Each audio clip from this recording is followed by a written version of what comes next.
এত দেরি করে আইলা কে রে? আমি তো তাড়াতাড়ি আইছি। আসলে হয়েছে কি, ভাবছি গাড়িতে আসবো, পরে শুনবো আধা ঘন্টা দেরি হইব। হাইটে আই পড়ছি, আধা ঘন্টা বাঁচাইছি না। ভালো করে তো এটা এসেছো, সময় বেঁচে গেল না, বই দেখতাম কে রে।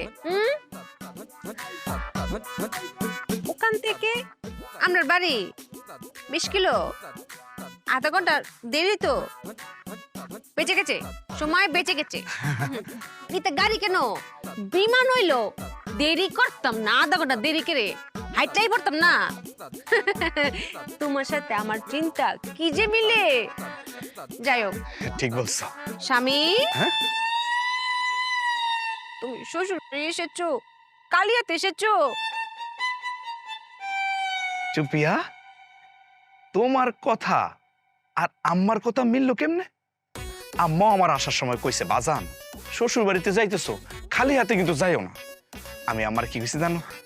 আম্মা আমি কি ব্যাক কল? আমি বুঝি না শ্বশুর বাড়ি থেকে আমি খালি হাতে যামু? হ্যাঁ, মায়া বলার পরেও তুমি কালিয়াতে এসেছো স্বামী, তা কি তা? তুমি তো আমার হাতের দিকে তাকাইলেই না, না তাকাই কথা বলতেছো। ব্যাককল আমি করে ফেলেছি না স্বামী। আচ্ছা আমি দুঃখ, আমাকে দেখ। এই তো।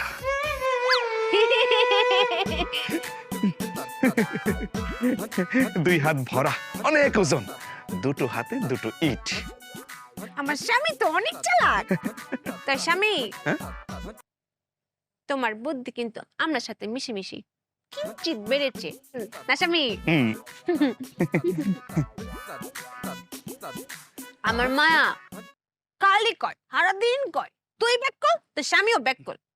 এখন কি তা কইতো স্বামী ব্যাক কল, টাকা ছাড়াও যে হাত বড়ানো যায়, তা কইবাই তো।